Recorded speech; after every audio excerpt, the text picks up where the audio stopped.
Coming up on Mountain News this morning, the state's capital is underwater as folks from Frankfort try to navigate through the flood. And a recent child death related to measles made the nation's health secretary show a sign of support for vaccines. Dedicated to eastern and southern Kentucky, this is WYMT Mountain News this morning.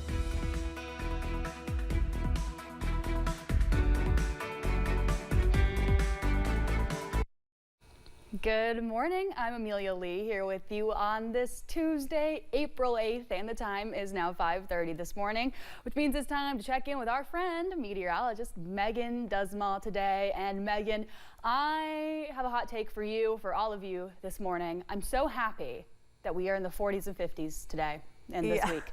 You don't understand the joy, the absolute joy that I have to have this cold weather back. Here's my thing, is I enjoy a 55 plus degree day, and we're just under that, so maybe tomorrow will be more my style.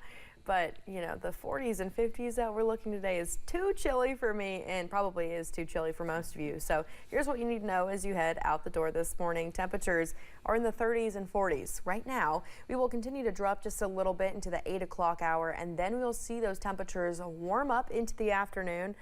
But, I mean, warm up is a little bit of a loose term because we're only going to look at some cooler temperatures in the 40s and 50s, seeing even low 40s as you're traveling towards Wise and Logan, 43 degrees. Now, here's a look at that live pinpoint Doppler radar. We're looking nice and clear. Could see maybe a sprinkle or two here or there throughout the area, but as we're going through the next couple of minutes, it'll clear out as the clouds dissipate this morning.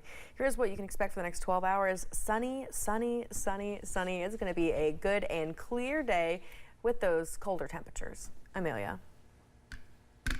Thank you, Megan. Frankfort is now dealing with the aftermath of an almost record-breaking river crest. Madison Carmouche caught up with folks in Franklin County who say they're looking ahead to brighter days. Living on the river can be great until it's not. People in Franklin County are enjoying the sunshine after days of rain. Rain that caused the Kentucky River to crest at its second highest record of 48.3 feet. So where we go from here is first of all, making sure people are still safe. I think the issue is the sun shining and everyone thinks the flood's over, but as you can see behind us, it's not. It's far from over. Franklin County Judge Executive Michael Mueller says people should not let curiosity get the best of them because road closures are in place for a reason. And we've had people drive around a police car in downtown. They drove over sandbags. For native Franklin County and Gary Fields, people's curiosity is leading to more foot traffic in his neighborhood. I know everybody wants to take a look at it, you know, and sightsee, but a lot of people, especially down towards the end of this street, they're dealing with a lot right now. So if you don't need to be down here, try and stay away. Fields lives off of East 3rd Street and says this is the first time in his 4 years his street was asked to voluntarily evacuate. A lot of us down here were pretty close neighbors, so we just kept an eye on things, and good Lord willing, it didn't get to us. A lot of people at the end of the street weren't as fortunate. Andy Breek says while her home is safe, her job at the Franklin County Courthouse is dealing with a few feet of water in the basement. Obviously, it'll take a while to clean up. I was in the basement with all the records, so we'll be moving up to the 3rd floor. So, yeah, we're going to figure it out.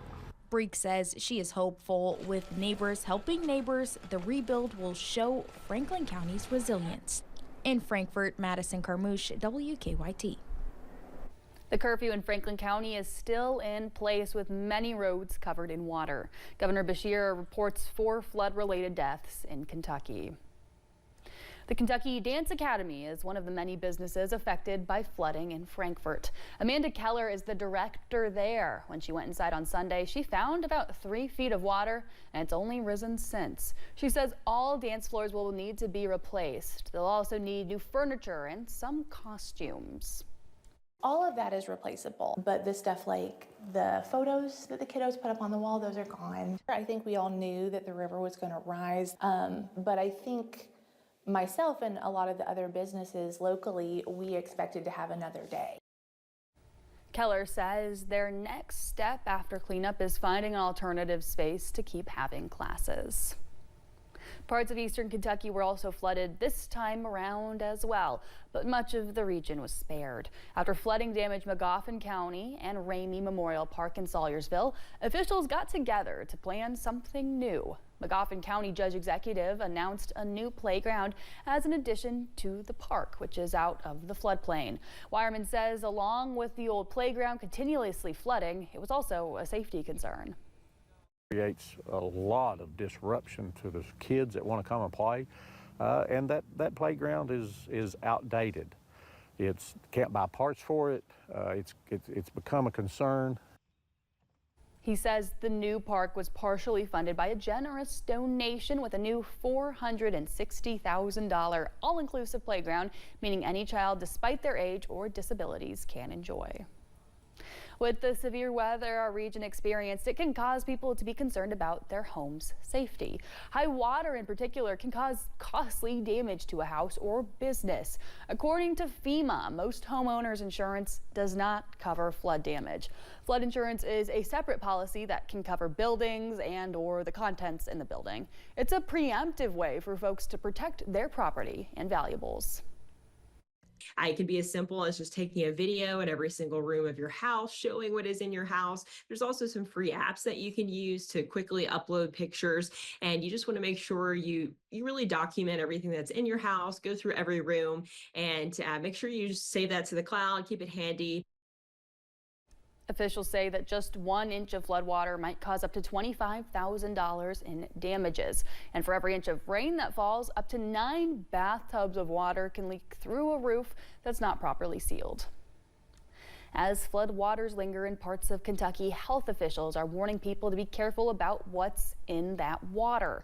They say floodwaters can hide dangers like raw sewage, sharp objects, chemicals, and even live wires.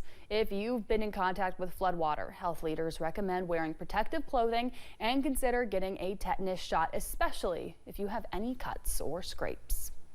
If you've had, a cut, scrape, or anything like that, where you can't ensure that bacteria doesn't go in, and honestly, floodwaters are full of bacteria, feces, and all the things, chemicals.